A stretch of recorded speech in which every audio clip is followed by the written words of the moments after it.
UFC 284 Makhachev versus Volkanovski just took place, and I'm here to break down the card from the early prelims all the way up to the main event. Give them, my thoughts, reactions, breakdowns, everything, and who I picked and how I picked them, and if I got them right or wrong. So I will break down the main event, probably just the main event in great detail. So yeah, if you're new, please like and subscribe. I really appreciate you all, and let's just get straight into it. So first fight on the card was Zybura Turkov versus Elvis Brenner. I went with Zybura Turkov. I don't know what the fuck, the thing is, right, I'm fed up with these experts, especially the ones that tweet on the screen, where their tweets go on the screen. I'm fed up with the fans. I'm fed up with everybody. You do not know how to score a fight. Shut the fuck up. People genuinely thought Zybura Turkov won all 3 rounds. You're smoking something good. He clearly lost round 1, and he clearly lost round 3. He clearly won round 2. I'll give you that. But Elvis Brenner clearly won round 1 and 3. And the commentary, man. And this is what does my head in, right? The only reason people was scoring it for Zybura is because they picked him in their parlay. That's all it was. But I'm sorry, but Elvis Brenner clearly won that fight. Round 1, round 3, on damage. And half the shots that Zybura was throwing, he wasn't landing at all. And they would still count them as stats. They were fake stats. There was loads of fights with fake stats, and I'll get to them. But if I can remember which ones. But this is definitely one of them. There's no way Zybura won that fight. The most clear round was round 3. He just tried to lie on Elvis Brenner. Just trying to push back because he was gassed. And Elvis Brenner was landing great shots on him. You know what I mean? And even the ones that weren't that great, he was still landing. It's closer to winning a fight than just leaning on somebody against the cage because you're gassed. And he clearly won round 1. Clearly won round 1. So, yeah, but I went with Zybura. I got it wrong. Is what it is. Next fight on the card. Shane Young versus Blake Bilder. I went with Blake Bilder winning the decision, and he won by unanimous decision. He was kind of patient the entire fight. He was just sliding in and out. You know what I'm saying? Like he was just being patient, not trying to overthrow, not trying to get too reckless with it. Same with Shane Young, to be honest with you. I mean they both look trash, to be honest with you, but Blake Bilder just looked slightly less trash. He was landing decent shots, got a good takedown in the first round. Shane Young's got some great takedown defense, as much as he's a fucking trash fighter, and how fucking slow he is as well. He looked good in the takedown defense department, but Blake Bilder was just a bit too much, landing a bit too much, was forcing the grappling exchanges, so wearing it on him a bit. So yeah, got that one right. So that's 1-1. So good job by Jake Bilder. Decent performance, but just looked trash at the same time. So yeah. Anyway, the next fight on the card, Loma Lookboonmee versus Elise Reed. I went with Loma Lookboonmee by decision. I believe I went with 29-28 or 30-20. No, 30-27. I think I said, but she got it done by second round rear naked choke. She won the first round, in my opinion. I know Elise Reed ended up in the better position, but it was for a minute of the fight. Loma Lookboonmee literally won the other 4 minutes, closer to ending the fight as well. She was landing good leg kicks, good body kicks, decent punches to the face. She was just, she was clearly the better striker. Obviously she got that Muay Thai style. She's from Thailand. Elise Reed's got more of a Taekwondo base. But Elise Reed just couldn't, Elise Reed looked like the better grappler towards the end of the first because she was in the better position. So I thought that, I was like, oh shit, maybe I picked wrong. Because even though Loma won that round, how is she going to look in the grappling department? Elise Reed's going to be more confident. But then Loma Lookboonmee just goes for her own takedown, gets her back, and rear naked chokes her. So I was like, alright, well, I guess I'm just secretly a fucking genius. I mean, what else can I say? I mean, it's just one of those. But yeah, I didn't pick up anywhere near with submissions or fucking grappling, but she gets it done. Good job by Loma Lookboonmee though, man. I thought if she was going to get a finish, I thought it'd be like a body shot, like a liver shot type shit, where she, drops Elise Reed like that, but no, she gets it done by rear naked choke, so fair play to her. So anyway, yeah. Next fight on the card, Jack Jenkins versus Don Shainis. I went with Jack Jenkins by TKO. I believe I said second round, but he gets it done by unanimous decision. This kid's good. He's good. He's good everywhere. I'll say that, but his scrambling really needs improving, man. Like, he gets out scrambled quite a bit. His cardio's decent. He's got a good striking base, and his wrestling's pretty good with his submission attacks and defense. Don Shainis just wasn't enough to keep up with Jack as the fight went on. Jack was landing great shots. His calf kicks were unbelievable. Don Shainis was, tough to take them, man. But yeah, Jack Jenkins, man, he's a pretty good kid. He really needs to work on his timing a bit more. And on top of that, like, he really needs to work on his scrambles, man. Really needs to work on his scrambles. But other than that, man, he did extremely well. Obviously, I didn't expect him to, submit him or TKO him in the first 30 seconds. I didn't expect him to Yusuf him because I know he's not going to be on that level yet. So, I mean, we've got to feed him very carefully. There are some bottom feeders of featherweight that you can try out. Maybe try like a Sung Woo Choi. Maybe try... Ooh... Yeah, maybe like a Sung Woo Choi. Try someone like that. Maybe try a Lando Venata after his fight. Try someone like that so he can build himself up a bit, you know what I'm saying? Like, so he can test himself against some strikers, see what he can do with it. But yeah, good job by Jack Jenkins, man. And yeah. On to the prelims now. Jamie Malarkey versus Francisco Prado. I went with it was 6:05 in the morning. But yeah, I went with Jamie Malarkey by decision. He gets it done by decision. Very good job by Jamie Malarkey, man, landing the shots when he needed to. Great grappling, man, you know what I'm saying? Like, he showed toughness as well. Tough fight for Francisco Prado, though, man. You know what I mean? It's his debut, flying all the way to Australia. Basically, the other side of the world. He's from Argentina. You know what I'm saying? Flying all the way from Argentina to Australia in your UFC debut to fight a guy like Jamie Malarkey, who has some decent wins and is a very tough guy, and he's hard to fucking put away. So, just shows how good Jalen Turner really is, you know? So, good job by Jamie Malarkey, though, man. Like, obviously not like an impressive performance, but he did what he needed to do to win. Clearly showed he was the better fighter, and yeah, he obviously called out Paddy Pimblett after that fight. Like, I just don't see them giving him Paddy Pimblett, but if they do, I mean, it'd be a good fight. I definitely pick Jamie Malarkey in that fight. His striking would be too much for them to rob him. So yeah, I mean, good job by Jamie Malarkey, though, man. Did what he needed to do, and yeah, took the dub, you know what I'm saying? So yeah. Next fight on the card, Shannon Ross versus Clayton Rodriguez. I went with Clayton Rodriguez by decision. He gets it done by first round TKO. I think I picked decision. Oh, I might have said TKO, but like second or third round. Yeah, second round, I think I said. But he gets it done by first round. The body shots were a little bit too much for Shannon Ross, man. It's one of those fights where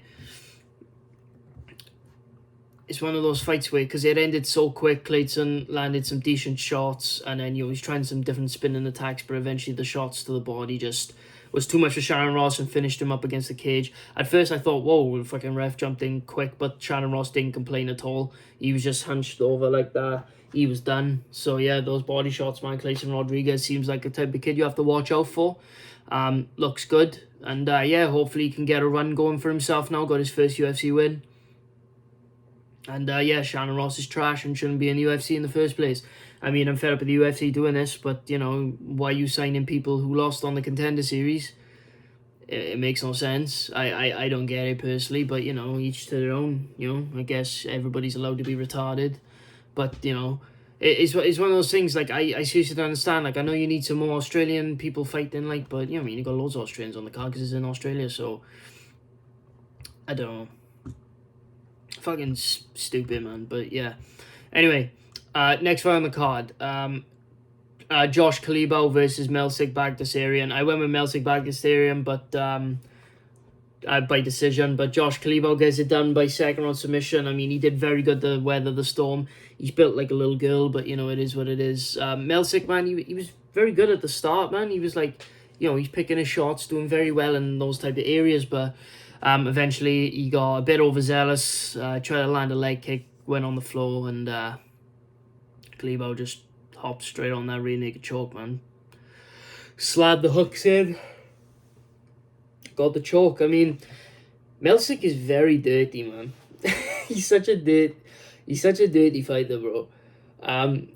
Because what happened was they clinched up and it looked like he headbutted Kalibo. It just looked like he did. But, you know, I might be wrong, but like, and obviously I know he caught him in the balls with a spinning back kick, but yeah, man, but yeah, I mean, yeah, good job by Melsick back to Syria, man. Very good, not Melsick, but Josh Kalibo, sorry. Very good performance, man. Weathered the storm after getting absolutely brutalized in the nuts, you know what I mean? No more kids. But yeah, did very well, man. Next on the card, Tyson Pedro versus Modestas Bukauskas.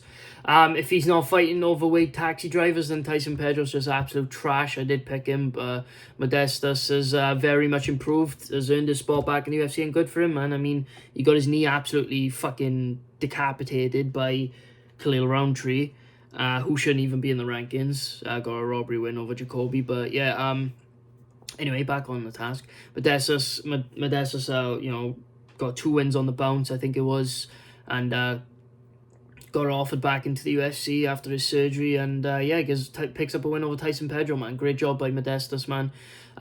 Clearly had the better cardio, was landing the better shots, and to be honest with you, there's an argument you can have him winning all 3 rounds. I mean, the first round, how can you give it to Tyson, man? Because he barely landed anything, got a takedown, landed a couple of ground and pound shots, not enough to really think that the fight was going to end. Did a stupid front somersault to try and do something, and Modestas just got back up and they were back at range. And people gave Tyson the round for that. It goes to show people you can't score fights, so just shut the fuck. If you can't score fights, shut the fuck up. That's how I feel about it. And you could call that arrogant or whatever you want. I don't give a fuck. If you don't know how to score fights, shut the fuck up. Like I said, there are some fights on this card that are very hard. Not fights on this card. That, you know, the main event, very hard to score in real time. But yeah, good job by Modestas Bukauskas, man. I think he won all 3 rounds, 30-27, so good job by Modestas, man. And on to the main card. Jimmy Crute versus Alonzo Mendenfield. I did go with Jimmy Crute, but it was a majority draw because Alonzo Mendenfield had a point taken off of him. Alonzo Mendenfield was very dirty in this fight in terms of cage grabbing constantly. A lot of back of the head shots as well, but yeah, Jimmy Crute, his striking, but I don't even get into his striking, man. Like, just watch the fight for yourself, you know, if you can watch it back on Fight Pass or something. Oh, I can't believe how shocking his striking is. His striking is actually genuinely like bad. But yeah. You know, knowing how chinny he is, he just goes in there and just swings with Alonzo Mendenfield and gets dropped a couple of times. I missed most of the second round because the fucking, like what I was watching, it cut out for me when I was watching this, so I don't know why, but, you know, it is what it is. But yeah, good job by Alonzo Mendenfield. Well, good job by both, to be honest with you. Like, Jimmy Crute showed great heart though, man. I thought, yeah, I'm confident in my pick because he kept wrestling, but I didn't expect him to gas out so quick. And eventually Alonzo Mendenfield gassed out as well. So, yeah, so, you know, just a typical heavyweight boys type fight, to be honest with you. Like, heavyweight fight, you know, outside the top 10 where, you know, they're going to gas a bit quicker. But, nah, you know, good job by both, man. But, yeah, I did go with Jimmy Crute, but it ends up as a majority draw, so I can't count that as a win or a loss. So yeah, it is what it is. Next fight on the card. Fucking hell, I'm running through it quick. It's only like 14 minutes in. Justin Tafa versus Parker Porter. I did go with Justin Tafa by KO. I said first round KO, and he gets it done by first round KO 1 minute and 6 seconds into the fight. The power on him is insane, man, and I know fat Parker Porter ain't gonna do nothing to him. Let's be real.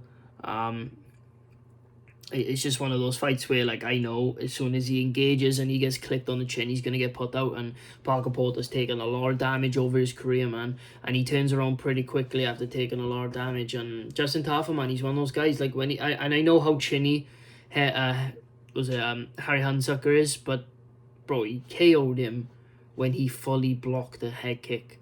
Think about that. He KO'd a man that fully blocked the head kick with both arms, and he still got KO'd by it.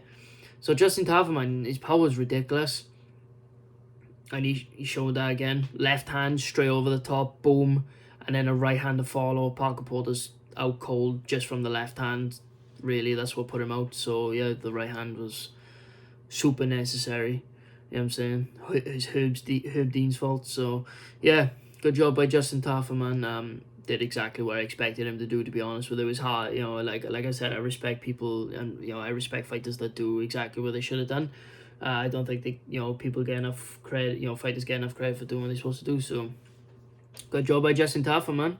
Fat man reigns supreme over slightly more fatter man. So, yeah. Next fight on the card.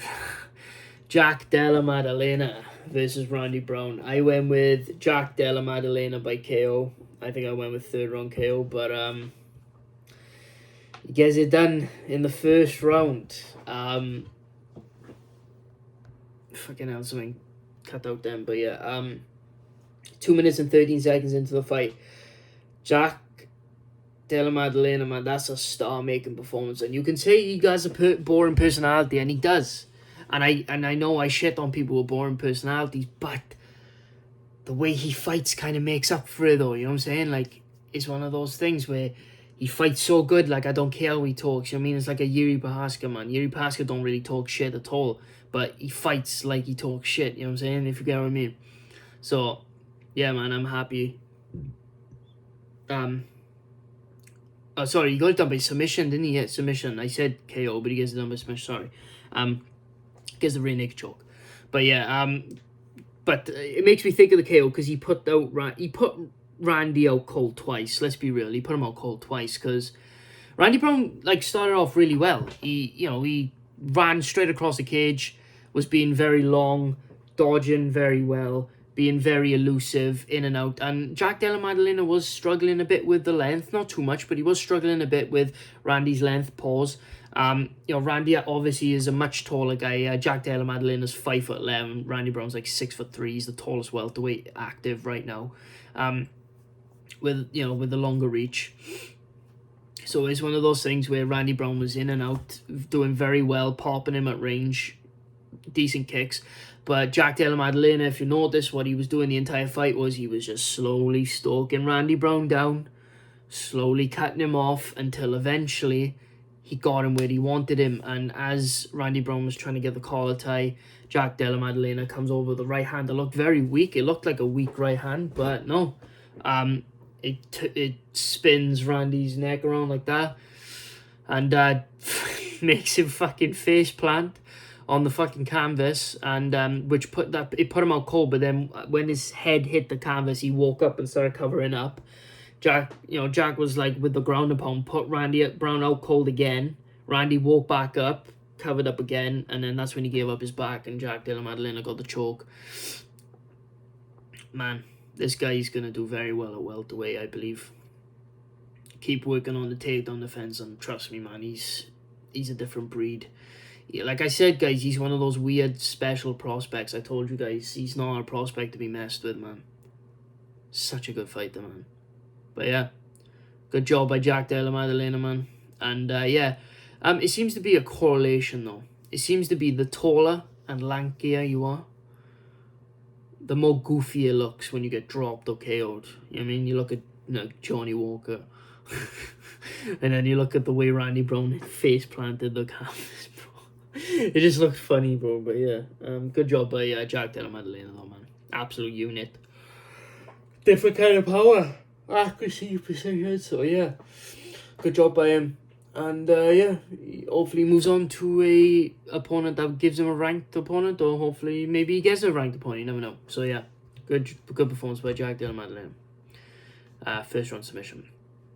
Next fight on the card, Yair Rodriguez versus Josh Emmett. I did go with Yair Rodriguez getting a third round KO, I believe I said, but he gets it done by second round submission. Another submission on the night. Yair looked amazing, man, and he looked like he can pose a lot of problems to Volkanovski, like genuinely. His kicks are unbelievable. Hurt Josh Emmett to the body multiple times. I know Emmett hurt Yair, but it wasn't a knockdown. But when he hurt Emmett, Emmett almost got knocked down. He was like that. So Yair definitely won the first round, no debate. Second round, a little bit, not too close, but Yair was just edging the round. He was landing great shots, and to be fair, man, he's got a great chin on him, man. He took some decent hits from Josh Emmett, man, and to be fair, he's not afraid to get hit either, so he knows he has a good chin, as most Mexicans do. It's just something down there they were born with, I guess. But yeah, I mean, it was a fraudulent title fight, but yeah, Yair just did extremely well. Obviously, he landed that flying knee on Josh Emmett. I don't know how Emmett took on the chin. He got wobbled by an elbow before that by Yair as well. He gets Yair down, and Yair gets the fucking triangle choke. So, good job by him, man. I mean, Josh Emmett didn't really have a way to defend it. I've always said Yair's had good submissions off of his back. Obviously, massively improved it, and that's actually what made Brian Ortega pop his shoulder out. So, it's a semi-legitimate win, that is. But, yeah. Thought someone called me then. I was going to say, why would anybody be awake at 6:20 in the morning? Probably just you and shit, but yeah. Yeah, good job by Rodriguez, man. And yeah, has my respect. And yeah, hope, should be a good fight with Volkanovski. Yeah. Next fight on the card, the main event. Islam Makhachev versus Alexander Volkanovski. I went with Islam by 4th round TKO. But he gets it done by decision, unanimous. Right. I just want to start off. Amazing fight. Really good fight. Entertaining. Now, this fight was very close. Very close. Right, so I'm going off of live. Obviously, as you guys know, I'm notorious for knowing how to score fights. But, here's the problem. It is hard in real time with these types of fights. But based off what I was seeing and what I could gather, I know you guys are like, ooh, I do think Islam won that fight. I think he won 3 rounds to 2. I think he won round 1, round 2, and this is one of the most debatable rounds, but round 4. And in that case, Alexander Volkanovski dominated round 5, but it wasn't enough for a 10-8 in my opinion. So in that case, Islam does win 3 rounds to 2. But it felt like a Volkanovski win, though. I think you can all agree on that. It felt like a Volkanovski win. It felt like he's the true winner of this situation. And to be honest with you, it's one of those wins from Islam that I think is absolutely criminal and disgusting that he was number 2 pound for pound anyway. But it would be even more criminal and disgusting if you put him at pound for pound number 1. Because, yeah, he technically edged out a decision against Volkanovski, but he was a deer in headlights in that 5th round, man. And on top of that, if they were a similar weight, because these pound for pound experts seem to change the definition of pound for pound just to suit their Dagestani nutsuckers over here, nut huggers, because they have biases. These inbred little cunts. What they seem to, what they seem to neglect is that pound for pound means if they were all the same size, not in terms of height or whatever, same size. I mean, if they were in the same weight class. Same weight, do you know what I'm saying? And if I truly believe if Volkanovski was a natural weight cut at the lightweight, like if he was a similar weight to Islam, I think Volkanovski probably would have won that fight. I just think if you're going off of skill, I just think Volkanovski's the better fighter, man. But Islam's got the chain wrestling, but also he was a bit big in certain areas. Like Volkanovski probably would have got that takedown if he was a similar weight, because Islam didn't even make 155, and I didn't even make a video on that, but he did make 155. I know he didn't. The scale kept going, and he just went, oh, 155. Where Volkanovski was literally looking at it like that. And it's weird to say that because it was in Australia, where Volkanovski's from. But yeah, Islam edged it out, but he's not the better fighter. But yeah, anyway, guys, so I got a few. Yeah, decent card, man. Didn't mind it. I'm gonna upload this now and then fucking go to sleep. So yeah, anyway, guys, thank you so much for watching. This is Keep It Real MMA, as you could tell. If you're new, please like and subscribe, comment, share, everything like that. So yeah, appreciate you guys. Love you guys so much. So thank you so much. I'll see you guys in the next video. Peace.